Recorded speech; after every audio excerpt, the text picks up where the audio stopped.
Greetings and welcome. My name is Jim Aldrich. It's my honor today to be the master of ceremonies for this event. For those that can, would you please stand as our guest speakers, members of the fire department, state troopers, and ASM first responders are led in by flag bearer Scout Margaret Slater of Troop 1073 and First Class Scout Niccolò Girasoli of Troop 73.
Thank you.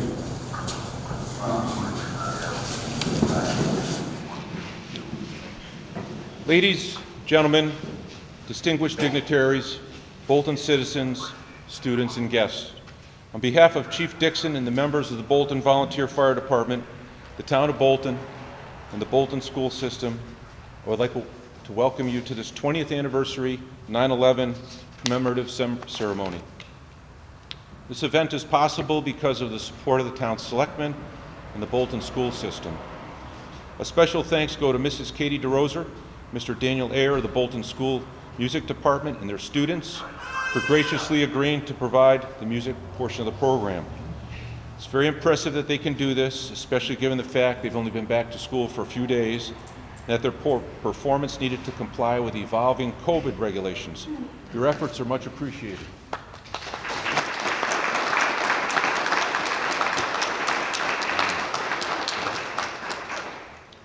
Helping to make this event more meaningful are the participation by the Boy and Girl Scouts led by Matt Brown, Anthony Girasoli, and Jacqueline Steele. The Bolton faith community, today represented by Interim Pastor Bruce Mccloud of Bolton Congregational Church. First responders Matthew Kleza and Christopher Tevnen of the Ambulance Service of Manchester. Barracks Commander Lieutenant Sampson and resident troopers Brian Contenda and Dan Richmond. And a special thank you to all the dedicated men and women of the Bolton Fire Department. This volunteer department provides 24/7, 365 days a year service to the town.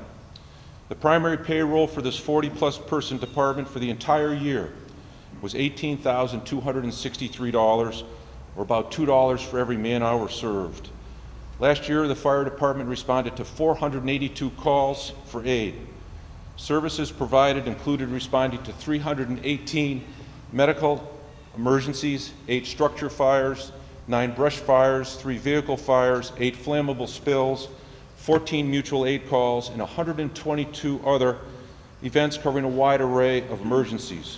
Training for the members is weekly, with many taking weekend and evening courses for advanced certifications in firefighting and medical skills. On behalf of a grateful community, today we want to thank all these public servants for their dedicated and outstanding community service, and we pledge to always support your mission. Thank you.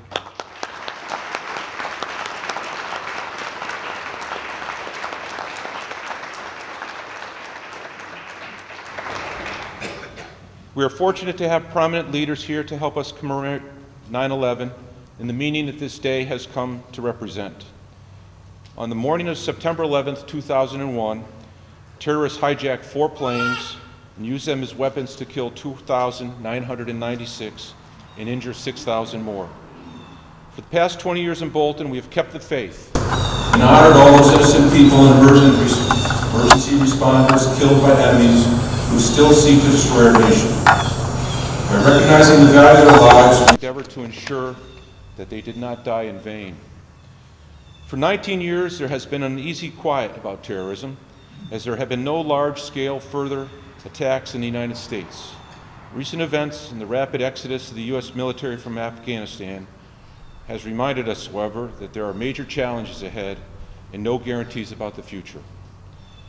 I would like everyone that can to please rise so Tenderfoot Scout Caitlin Brown and First Class Scout Nathan Slater can come forward and lead us in the Pledge of Allegiance to the flag. Scouts, please come forward.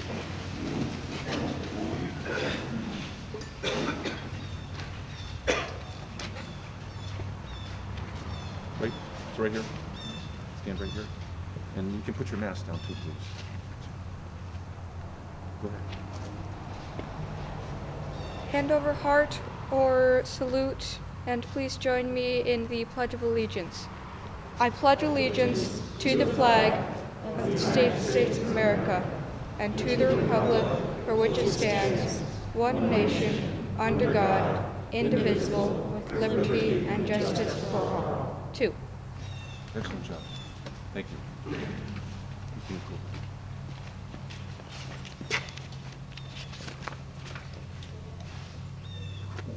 Please be seated.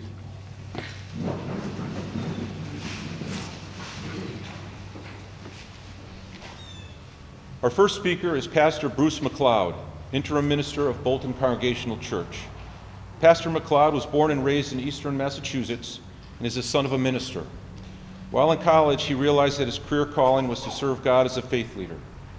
For 36 years, he's been a minister, and for the past 25, he has specialized in providing transitional leadership for congregations that seek to find a new long-term pastor. Usually the term of an interim minister ranges from 1.5 to 3 years. Since January 2020, Bruce has served in the capacity at Bolton Congregational Church. Reverend Mccloud, would you please come forward and lead us in the prayer of invocation to this 9/11 ceremony?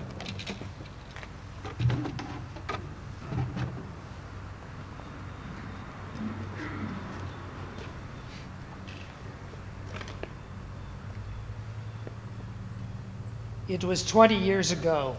It was true 20 years ago, and it is true today. There are no words. Whatever eloquence I may have cannot do justice to the magnitude of that which we remember today. I am awed by the responsibility to speak and humbled, for I speak not for myself so much as for you and for God. Those old enough remember where we were when we heard. I was driving to work. I wondered if it was an accident, and then came the report of a second airplane and the second tower. Accidents do not coincide like that. When stunned, when confused, when we don't know what to do, it can be good that we have life and responsibilities to fulfill. It helps to be part of something bigger than ourselves. It helps to have family who still need us.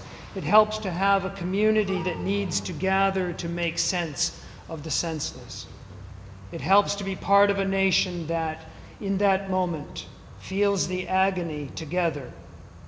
It helps to be part of a greater humanity that has compassion, that is, suffers with one another. In such times, many look to God, whether they regularly go to worship or not, whether they ever even pray. Even people with little need for the holy on a daily basis may seek that energy or spirit, that which transcends daily life. In those extraordinary times, people seek comfort, strength, direction. They seek meaning. From there, we find something within ourselves we may not even realize lurks there. As a nation, we have our trials and tribulations. We have divisions and polarization that threatens to tear us apart, threatens to rend the fabric of our declaration and constitutional aspirations. To be a land of freedom, opportunity, a people that helps those in need. Yet what we learned in the wake of September 11th was that we belong to something bigger than ourselves. Memorial observations elicit stories of pain, of suffering, of remarkable courage and people helping strangers. Those days called forth the best for a few moments. When people tell the stories, when we hear them, they remind us of a shared humanity that transcends beliefs, opinions, race, or gender. In times of need, we can set aside extraneous distinctions and, for a while at least, be the people God hopes us to be.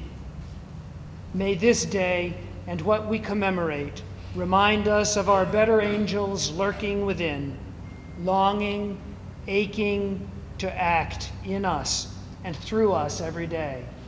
May God's blessing be upon us now and always.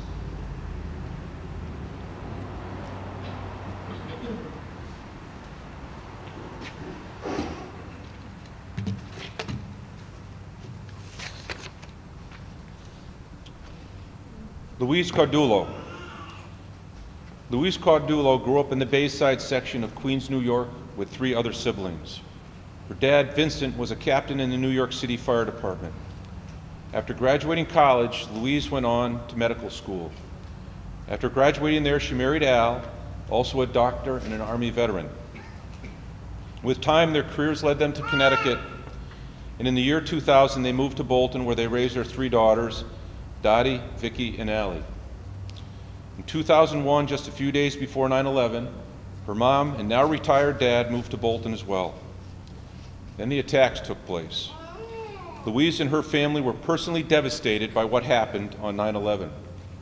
Her younger brother, Vincent, a captain in the New York City Fire Department, lost his life in the second tower while he was trying to rescue people trapped inside. It was an event that would forever change the course of her life as well as her family's lives. I've known Louise for many years. She's a true patriot. It is an honor to have her here this year as a first-time speaker. Louise, please come forward.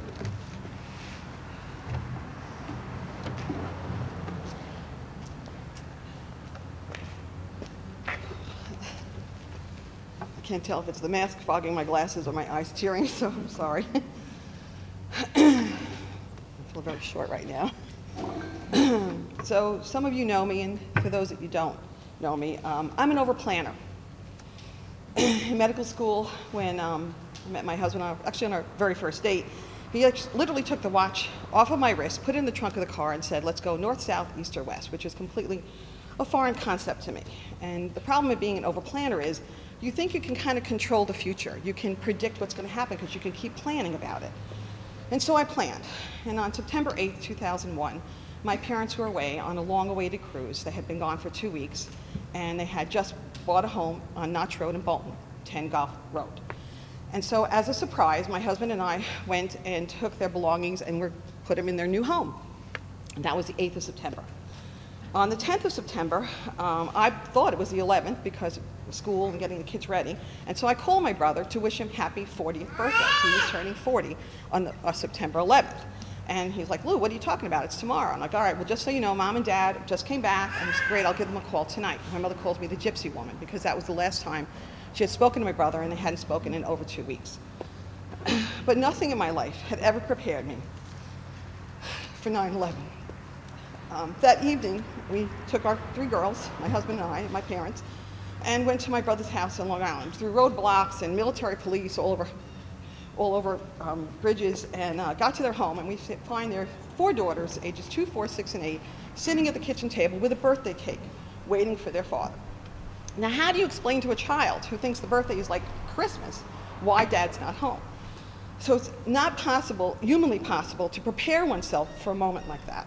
And how does one prepare themselves or plan for a trip to Manhattan? And the next morning, around 5 in the morning, Al and I, again, went through blockades, got to Manhattan, got down to, somehow, through my determination, Stuyvesant High School, which at the time was the command center, and you walk in the building, and you hear rumbles of generators and dogs, search dogs, and you see firefighters covered in soot, streaked tears, and this mass of chaos, and do anything you can to help that moment. And so my husband went upstairs in the high school, and he was breaking through the locker for food because none of them had eaten, and we're throwing vats of food down for them, and we're doing first aid, and we're irrigating eyes, and anything we could. And one of the things we were asked to do was, and that was the first time we were separated, they tasked us to, a lot of people don't realize, all the other buildings in that area, 16 acres, had no electricity, no water, nothing. And there were a lot of elderly people trapped 35, 36 stories up in the air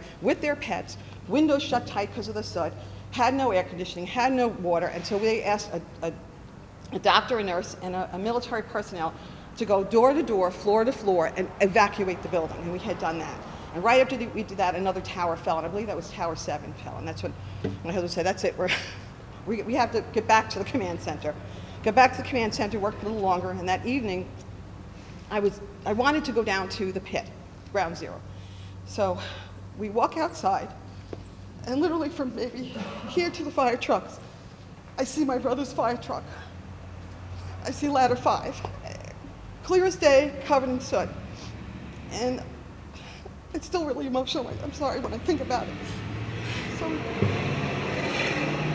both went over to it, touched it, and both wrote in the dust, simultaneously without talking, "We love you, Vinny," on the sides of the fire truck. It was just, had to do. And we walked further, and we get to the pit where all the firemen are, and I look down and I see bits of things, little bits of computer pieces, little bits of paper. And I'm like, oh my God, if these inanimate objects couldn't have survived, I can't recognize anything. How on earth could a living thing have survived this? And that's the moment when I realized there's no way my brother survived this. And my family is still believing he's going to be found. So we leave ground zero, we go back to Long Island, try to explain this. How do you prepare yourself to explain to your family what you saw? How do you prepare yourself to tell them that there's no way he could survive this? They wouldn't believe us. So how do you prepare yourself for the opportunity that comes along next when the fire department says to you, you know, if you'd like, we can arrange for a truck or a boat to take you down, your whole family down to ground zero. And I realized there was no way that my family was really ever going to accept this until they actually saw for themselves. And so I went down there with my parents and my sister-in-law down from the piers to ground zero with my family. And we're standing at ground zero, and my mother says to the firefighter who escorts us, she says, where's the stairwell? Where's the stairwell? And he says to her, ma'am, you're standing on it. And at that moment, I knew, my mother knew, we all knew, that this is just not possible that anyone could survive this. So how do you prepare and plan to go home now and tell your young nieces that their dad is never coming home, and try to explain why? Where is he? Why don't you call him? Why, Mom? I don't understand. And how do you plan and prepare? How do you plan to prepare and control the unimaginable grief that you're now experiencing with your family? How do you plan and carry out your sister's wedding to a firefighter who survived 9/11 on the 28th of September 2001? And how do you plan, and when do you plan, a memorial service for your brother with no remains? These are very challenging planning. So there's no script or etiquette for what we experienced as a family. Planning was impossible. So I often ask myself, how do you make this horrific event a positive lesson? I had 3 daughters watching me over the years, watching me through this experience. What do I want them to gain from this experience? What will be my legacy as they watch me through the years? I wanted them to learn that 2 things, that as humans we share 2 common attributes. The first is that we all suffer. There's not a single person on this earth that hasn't suffered. We all suffer. How we handle it, how we persevere through it, but we all suffer. And the second is that we're the only species that mourns for strangers. The only species. We mourn and we feel for strangers. And strangers in Bolton, this community, my parents, days before moved into it, embraced us. And I cannot tell you what that has done to us as a family, and how wonderful, I can't find the words, how much it has meant to us as a family. So strangers in this community and nationwide embraced us and helped us and showered us with love and support. My own personal growth was the lesson that my brother taught me, and that I need to stop planning and live each moment. See, my brother lived one moment at a time. He never planned, and the best way to describe him was to read a small part of his New York Times obituary. And it goes like this. It was called Born to be Wild. The morning of Lieutenant Gimona's 40th birthday, Teresa would hear his voice for the last time. He said goodbye during a brief call while hurrying to the World Trade Center. But on September 7th, though, when the cyclone started to descend, I'm sorry, I'm missing a page. Okay, Born to be Wild. At about 1:30 p.m. on September 7th, Lieutenant Vincent Gimona was at Coney Island, flashing his fireman's badge and once again pushing the limits. He had just spent the morning exploring the aquarium with his wife, Teresa, and their two youngest daughters, Nicolette and Daniela, 4 and 2. They had started back home to Valley Stream when suddenly he turned the car around. He couldn't go to Coney Island without riding the Cyclone roller coaster. But the Cyclone would not open until 6 p.m. Lieutenant Gimona was told. So he smiled and jabbered about his upcoming birthday to the attendant, and that he was going to turn 40 in a couple of days on September 11th. And soon the Cyclone was creaking up into the sunshine, carrying one passenger, and his daughter cheered. He lived for moments like this, using fake buck teeth, an accent, or his infamous Elvis costume. He would transform household errands or roll call at the firehouse into improv comedy. At sporting events involving his two older daughters, Francesca 8 and Tony Ann 6, his cheering was an aerobic workout. At Ladder 5 on Houston Street, he told rookies about high-rise fires and downtown bars. They called him Lieutenant Fun. The morning Lieutenant Gimona's 40th birthday, Teresa would hear his voice for the last time. He said goodbye during a brief phone call while hurrying to the World Trade Center. On September 7th, though, while the cyclone started to descend, she heard him shout with joy. And that is the last picture we have of my brother that my sister-in-law keeps in her room. So I wanted to end with that, just to tell you that, again, to end by saying thank you again to Jim, and thank you to Bob Mora, Chief Dixon, Senator Casano, and this whole community, because your love and support has really helped our family through this last 20 years, and we've grown and gotten to love you and know you very well. So thank you.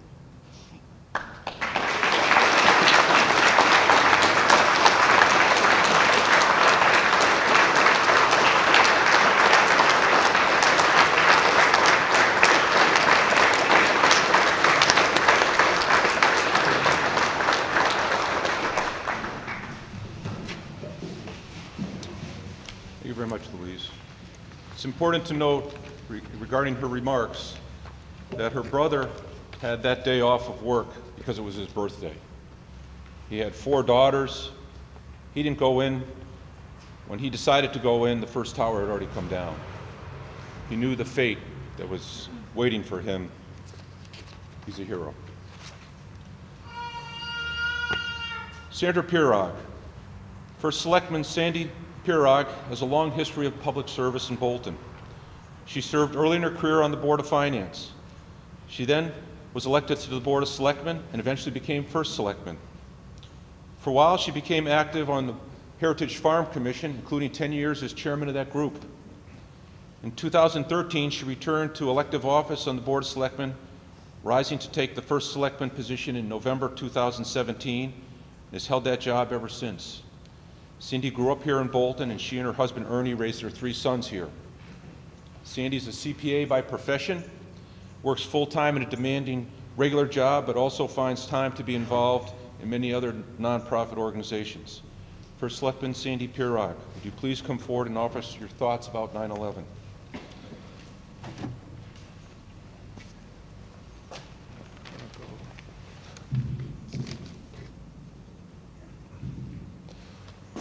Thank you, Jim.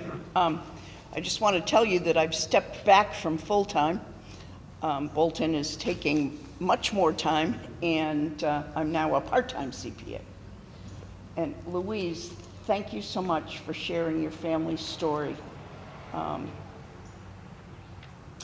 You brought tears to my eyes, and I was so proud to know you and to thank you for your family's service and commitment to what they do. The slogan, "We will never forget," sounds trite, but it is in fact true. 20 years, 1 score, 2 decades, 1,040 weeks, and we still draw a crowd to remember. The 9/11 terrorist attacks killed almost 3,000 people and injured thousands in the World Trade Center, the Pentagon, and Somerset County, Pennsylvania. Commemorative events like this are held throughout the United States.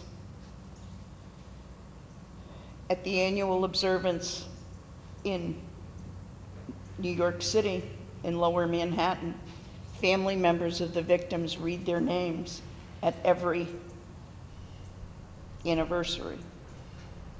I lost a friend and colleague in the Somerset County plane crash. Countless other families, including some of our own neighbors, lost family members and friends. They have only memories. We have to be grateful for the sacrifices they made. 9/11 changed the outlook of the world forever. It brought us closer together. It made us more cautious of our surroundings. It made us fearful of another attack, and that fear lives today. It created a whole new industry of homeland security and awareness of our surroundings. To those of you who risk your lives to save others, we thank you. To those of you who've suffered a loss, we hope your memories keep the love alive. I want to say a special thank you to the Bolton Fire Department, Jim Aldrich, and anyone who participated in this ceremony. On behalf of the town of Bolton, thank you so much. We will never forget.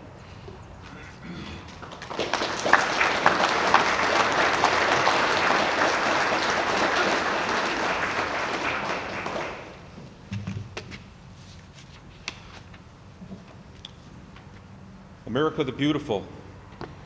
In America at present, there are many issues that divide us. However, there are even more issues that unite us all, such as a love of our country and belief in the goodness of the vast majority of our fellow citizens. To help us remember our shared love of this land, with the students of the Bolton High School Choir, please lead us all in singing the first verse of America the Beautiful.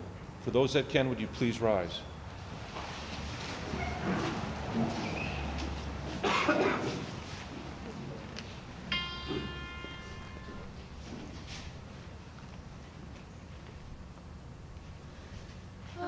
Beautiful for spacious skies, for amber waves of grain, for purple mountain majesties above the fruited plain.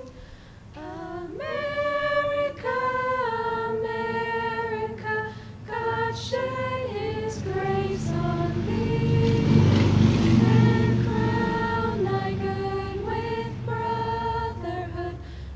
Sea to shining sea.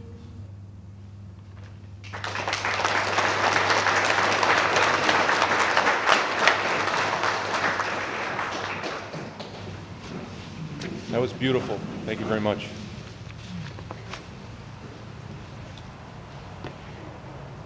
State Senator Steve Casano was a professor at Manchester Community College for almost 30 years before retiring. In addition to a successful career as an educator, he also has a long track record of public service. He served on the board of directors in Manchester starting in 1977 for 14 years.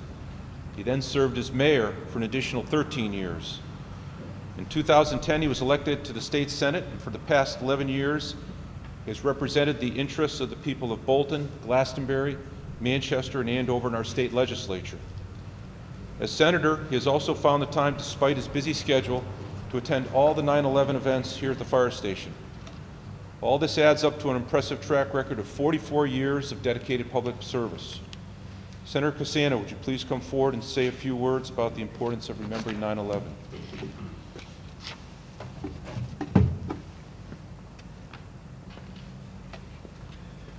Thank you very much, Jim.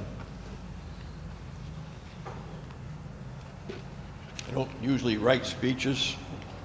There it is. For a day like today, you don't need a speech.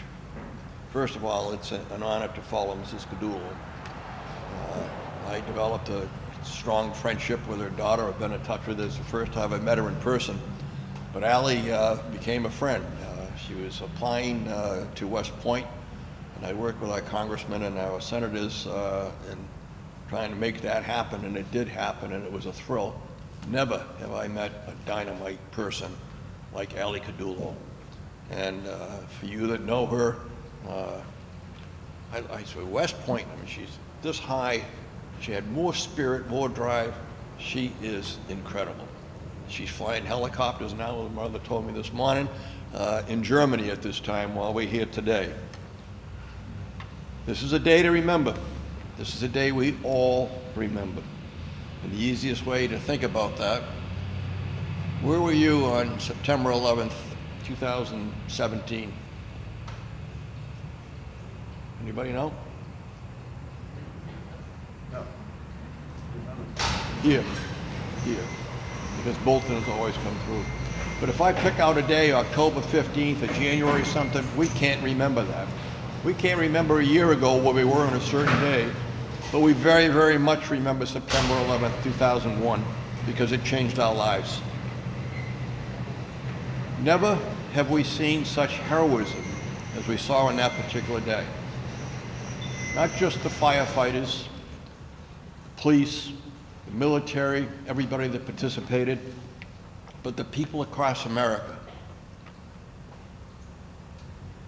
The people that are in those buildings, staying to help others, trying to help others out who couldn't get out. Think about that. The people on that airplane that brought that plane down so it wouldn't finish its final destination. I was a mayor at the time in Manchester, and we had a trauma unit. And they called and said they wanted to send the trauma unit down as well as volunteer firefighters. We had about 15 or 20 people go down there. And the trauma unit was down there for a couple of weeks. It was that kind of an effort, but an effort where everybody came together. We talk about the American way. How could we be more proud than the American way that was shown at that particular time? We remember where we were, what we were doing. The display of bravery across this country to stand up proudly, to be participating in ways that we could try to make people feel better is something I will never forget. So I ask us today, it's 20 years. I hope we continue to do this every year, and I know Bolton will, because that's the way Bolton does things. And that remembrance, that reminder needs to be done, because I think it changed our way of doing things. It's a crazy world today. It's a different world today. It's a smaller world physically today because of the weaponry and the ability to do things and so on, because of the chemical things that are available, because of so many things. We need to be prepared for whatever emergencies they're going to be. And the September 11th reminder, I think, is the thing that's going to keep us prepared. So I thank everybody for being here. For me, it's clearly an honor. I've developed a friendship with Allie that is very, very meaningful. I wouldn't miss this for the world. And the Bolton Fire Department, the chief came to the house and said, "Are you coming?" "You bet I'm coming, Chief." And I will always do that. Thank you.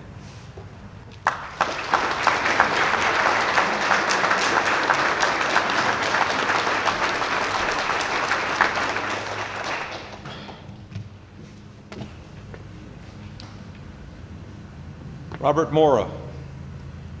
Bob is from a family that's been serving the town of Bolton for generations. Many years ago, his father served as selectman and also as a Bolton firefighter for many years. Bob joined the department at an early age and has been a member of this department for 60 years. As a young man, he also served in the Army. He's held every rank in the fire department except chief. In 1989, he was elected as a selectman, a job he still holds today. For many of those 30 years, he served as first selectman. He was also first selectman in 2001 when the towers came down. He was one of the key people that organized the first event, a vigil on the green, a few days after the 9/11 attack in 2001. This was the beginning of Bolton's tradition of holding the event we are having today. Selectman Bob Moore, would you please come forward and offer us your perspective about 9/11?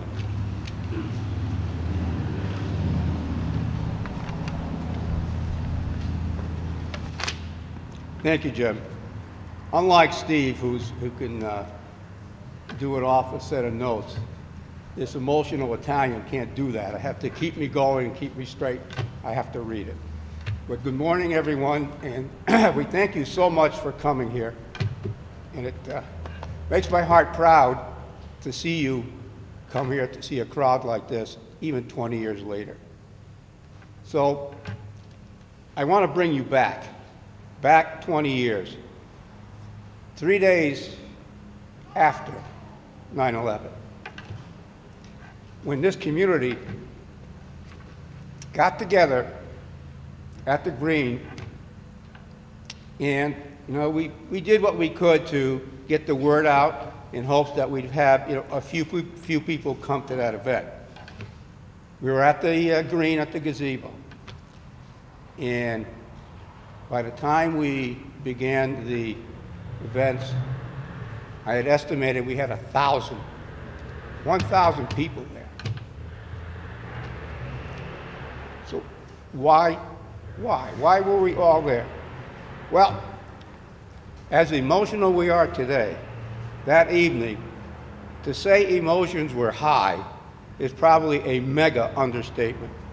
It ranged from the deep sorrow for those innocent lives that were lost, profound admiration for the firefighters, first responders, who sacrificed their lives, saving hundreds, literally hundreds of lives, and of course, the passengers on Flight 93, who did the same thing, sacrificed their lives to save hundreds. And of course, with that, there was also an intense anger against those who attacked us. We all needed to share our feelings that night. There was nothing else. It was so intense, we had to share it. For me, it was exceedingly helpful. The emotions were just, I hate to go back to that, but were difficult to work through, but the event required us to do it. So, what did we do? We did so with words of consolation, prayer, patriotism, and song. We joined millions of our fellow Americans not only to share our emotions, but to send a message to the terrorists and the rest of the world. And that message was profound. In essence, it's this: we are the United States of America, a diverse nation made up of people who will set aside our differences and stand together in support of our nation and the freedom it stands for. If you attack one American, you attack us all. This message from the citizens of Bolton and throughout the country, including those into the highest level of our government. I do not recall a time when our nation, as other speakers have noted, have been more unified, both in grief and resolve, since perhaps some of you remember the death of President Kennedy. Fast forward 20 years, 2021. One might ask, when you look around, what the hell happened? Our nation appears to be more divided than ever. Or is it? My simple farmer analysis is this: those who head these various groups, organizations, and causes that try to divide us, from the private sector, social media, even government official, need a good, swift, you-know-what, dose of reality. The reality that you and I see every day in our community. And in most towns and cities throughout our nation, it is just the opposite. We see our fellow citizens come to the aid of anyone suffering and in need, regardless of race, nationality, gender, religion, or any other differences. We see people like you here today who appreciate and support their volunteers, like the men and women of Bolton's Fire Department and our troopers and EMT responders. And of course, our military personnel who bravely protect our nation. To those, and there's a lot of them, who were not even born that fateful day or too young to remember, those who may question our nation's character and commitment to preserving our freedom, I say this: we showed the world 20 years ago that we may be a very diverse nation and may have our share of problems, but we are a nation bound together by these simple words: we the people. It is you and I and fellow Americans who are the strength of this nation and will do what it takes to preserve it. Ladies and gentlemen, things have not changed in 20 years. It is important we continue to hold these, as Steve noted, it is important that we hold these ceremonies and share these memories of 9/11 with the next generation. The next generation who will become the guardians of our freedoms and all the good we stand for. Remember the lessons of 9/11. For you here, will be challenged by our enemies. They are as committed as ever to destroying our way of life. As we recently witnessed in Afghanistan, those who oppose the freedoms we take for granted, freedom of religion, speech, assembly, equal rights for men and women, are as powerful and unfortunately brutal as ever. The brutality, such as the killing of 13 of our brave military personnel who were engaged in helping citizens, and the indiscriminate killing of another 200 innocent lives of women and children. Our hearts go out to these victims and their families, and we pray that one day the people of that nation may enjoy the freedoms we take for granted. I am certain that we, the people of this nation, together will defeat this and any other threat that may challenge our nation. We are Americans, and we stand together and always will. Thank you for allowing me to share my thoughts with you today.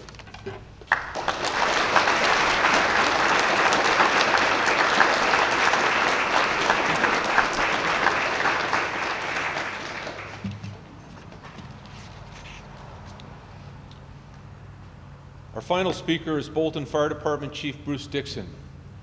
Bruce is a man who has dedicated his entire adult life to serving his community in the volunteer fire service. He grew up in Bolton and originally joined the fire department in high school in 1971. Earlier in his career, he moved to several neighboring towns, staying active as a firefighter and a community volunteer. He and his wife, Bernice, eventually returned to Bolton, and Bruce became an officer and leader in the fire department. That's a total of 50 years of service.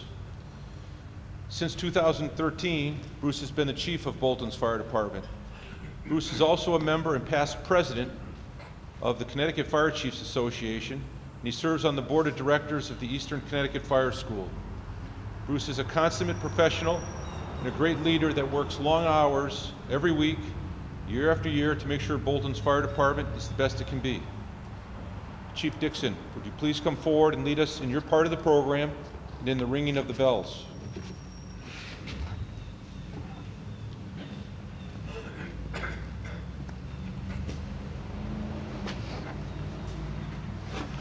Got along with Steve. Thank you, Jim. Thank you very much. More people showing up. Very nice. Very nice. Good morning, and thank you to all of our guests for attending here today. For the last 9 years, I've been involved with the 9/11 commemorative service in Bolton, and I missed 1 year where Deputy Chief Peter Morris stepped in to do a presentation.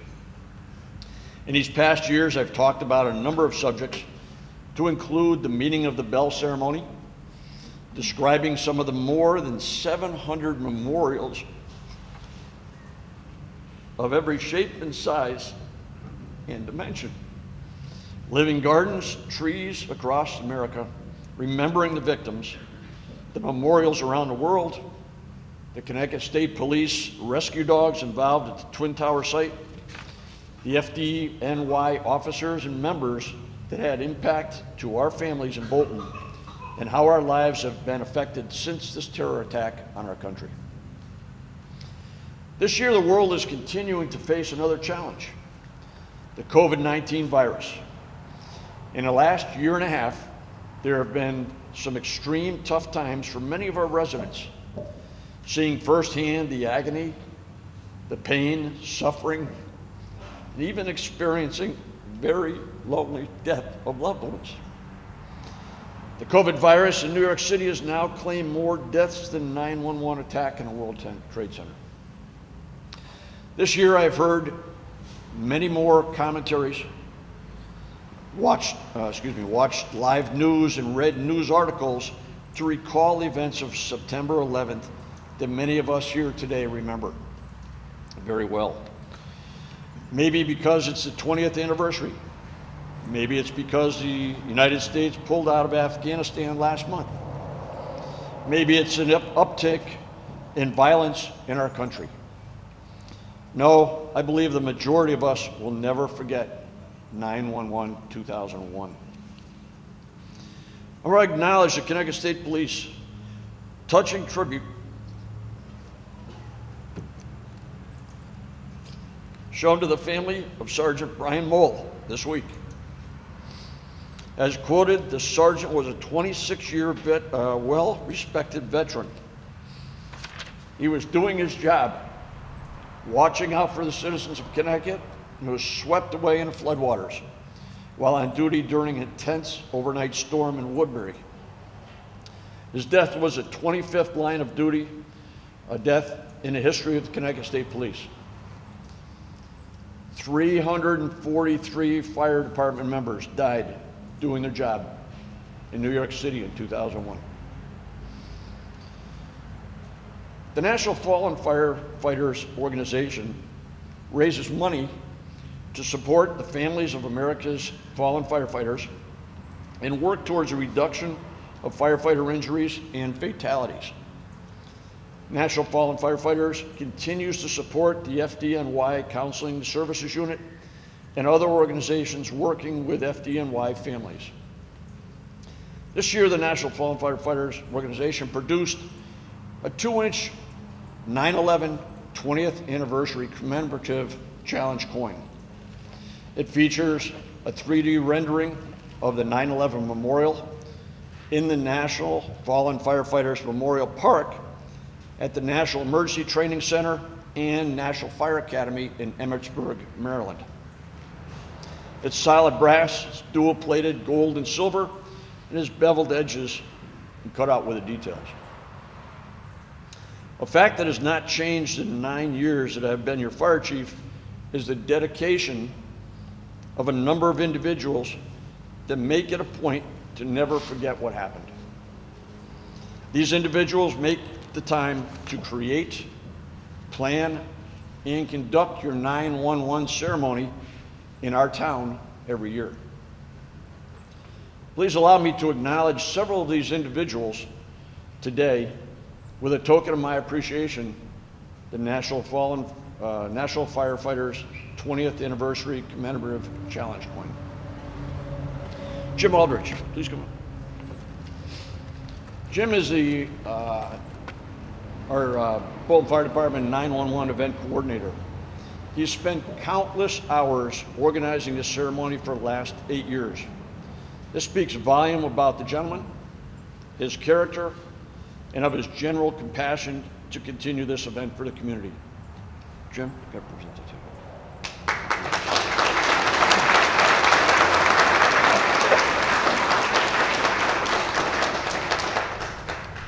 you. Louise and Al, please come forward.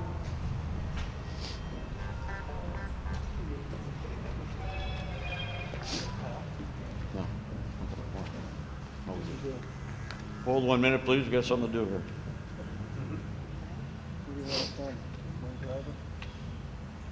Yeah. Why don't you send Jason? Rescue? Yeah, that's fine. Jason and Bob. Hey, Mike. You office.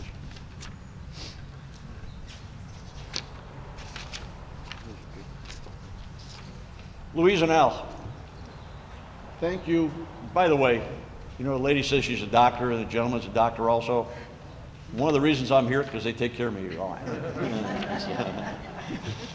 Louise and Al, thank you for sharing your family and very personal stories with us again.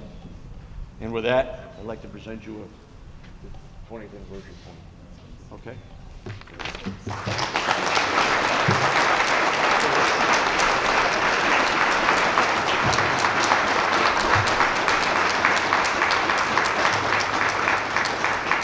You know, I want to divert a little bit, and as a couple of you know, I have a tendency to get off guard or off track a little bit. No, please stay here. Please stay here. Please stay here. You know, Louise spoke about her father, Vinny, who was a member of the fire department here.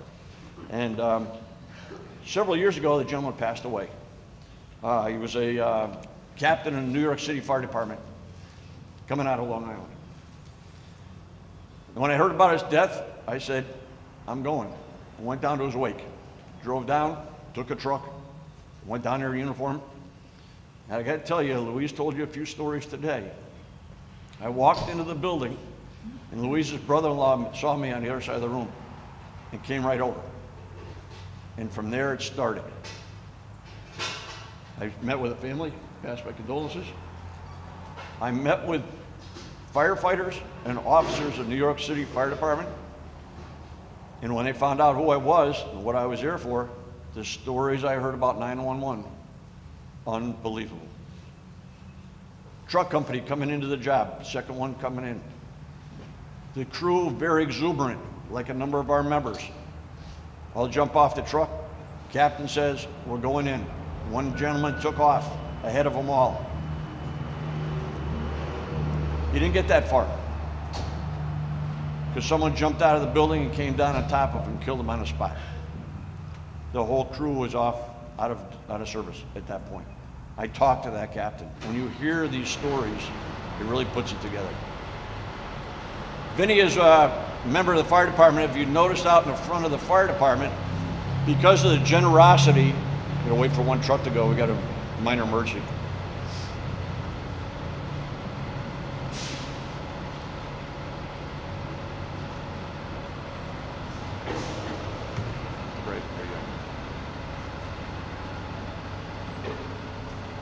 If you've noticed over the course of the last several months in front of the fire department, a little bit of agricultural change in design out there.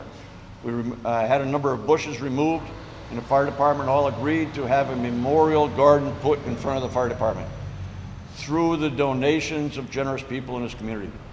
There wasn't a taxpayer dollar that was used on that garden. I gotta say, luckily enough, we have not had a line of duty death in the town of Bolton. The memorial garden will have, it has a fire hydrant out there. Take a look at it. It's flowing water. There's a memorial tree out there for a member that passed away 28 years in her department, Pamela Conley. There are bricks in the circle around an open spot, and Louise was working on it. Malin's working with Woodland Gardens, but there's a 5-foot statue of a firefighter going to be put in the center of that memorial garden. I want to share with you something else today. Came in 2 days ago. Part of the bricks with the memorial garden is that we have the intention of everyone that was in the department that has passed away, a brick be put on the ground for them. And here's a brick for Louise's father that we put in there, and I hope to have them in by next Saturday. We've got another memorial service for another firefighter that died during COVID, and we got a service here for that. So, awesome. All right, so there's your brick.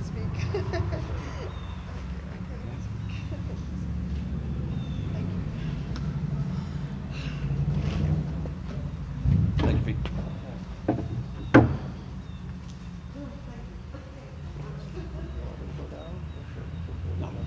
tight. Sit around. Senator Stephen Casano. You know, the gentleman turned around and said, I went over to his door and knocked on his door, which I did. And he came out and I said, will you be available for the ceremony again this year? And he says, Bruce, I get invited to a lot of these ceremonies all around the state because of his position as senator. And the only one he wants to come to is Bolton because, as he says, feels like family in Bolton. Senator, thank you very much, sir. Thank you. First Selectman, Sandra Perug. The First Selectman's got a lot of duties, has a lot of activities, a lot of meetings, etc. she goes to, okay? Had a tendency to, interact with the fire department quite a bit lately. Last year, we did not have a ceremony like this because of the COVID. But the lady was right down at the Community Voice Channel with us doing a virtual 9/11 ceremony, which I hope some of you watch. I'd like to present you with a tag today too, okay? Thank you. Retired Deputy Chief, Selectman Robert Mora.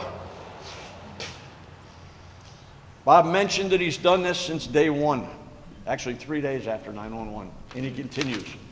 And he turned around and called me the other day when I saw him on the side of the road, and he says, I want to be there, but I need something. What do you need, Bob? We can work with you. So he's got some new lapel pins. Don't make him look better, but his shirt looks pretty good. Yeah, right. Thank you. Thank you. My past deputy chief, retired deputy chief, and now current safety officer for the town, Bolton Fire Department, Peter Mora. Pete's worked with me for 8 years as deputy chief before he retired. His wife's doing. That's true, that's true. Is Sue here today? Yeah, we got something going on. So anyway, so he retired as deputy chief after 8 years. His wife said, that's it, we're done. Okay, no problem. To this day, I don't think she knows I made him safety officer for the department.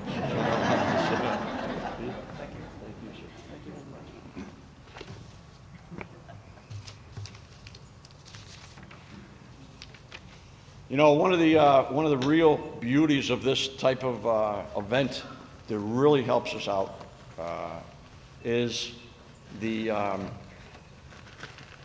addition of the younger folks in the community that come out in our chorus and our band.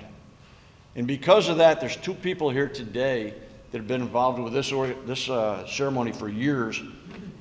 And talk about a tough job. They've got about a week to turn around and work with the children and have them put this program together. Students, excuse me, not children. All right, sorry. Katie DeRozier and Dan Ayer, could you please come forward?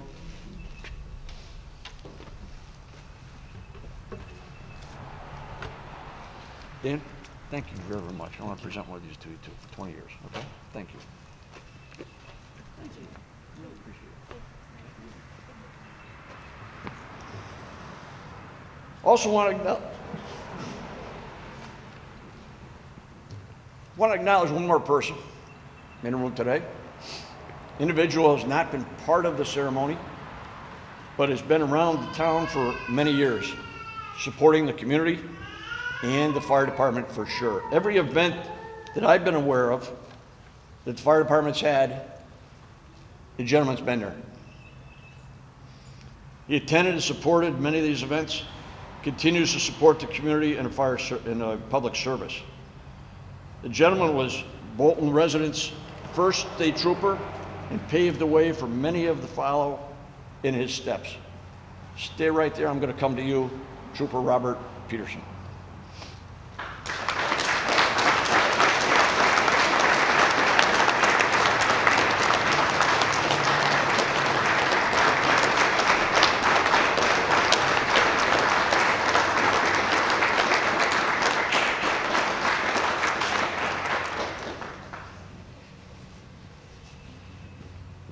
Jim, I'm taking more time. Sorry about that.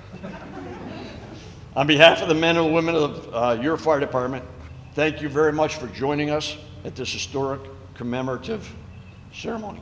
Can I do that? Oh, good. Okay.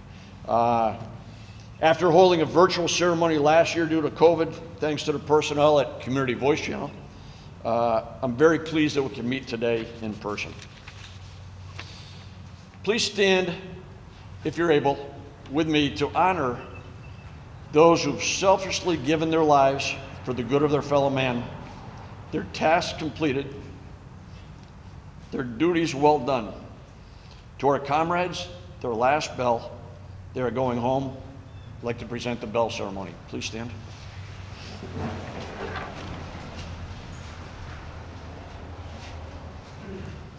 That particular bell, we have an orange hat on it because that's the gentleman who's dedicated wore that orange hat. Norman Price, he was a 50-year member of the Bolton Volunteer Fire Department. Please.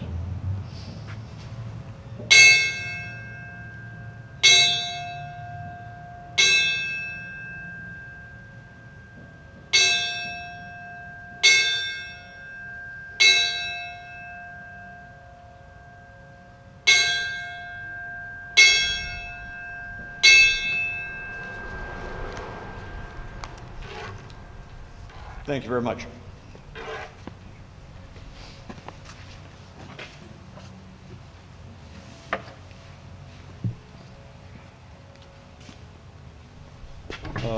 Might as well remain standing. Would the students of the Bolton Choir come and lead us in singing as a group the National Anthem?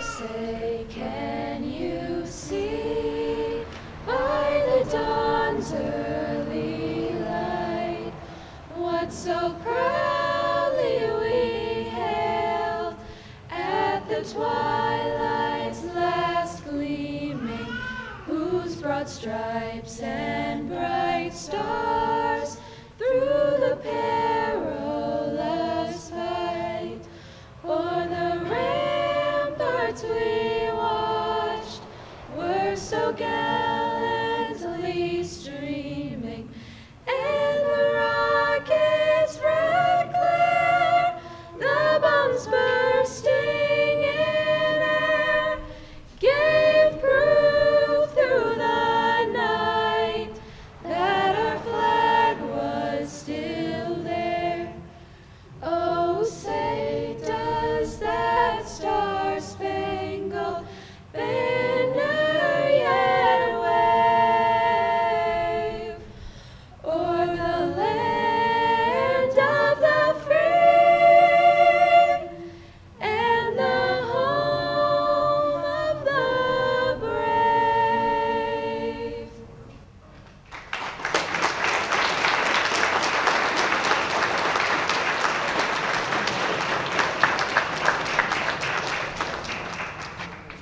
Thank you for taking time out of your busy day to attend this 9/11 event.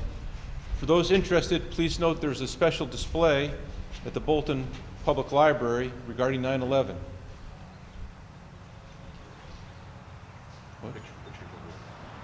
Oh, we also have pictures on display over at the table. Some of these are from Louise, I believe, that you may want to look at. This concludes our program. As you leave, please enjoy the music by the Bolton High School Ensemble.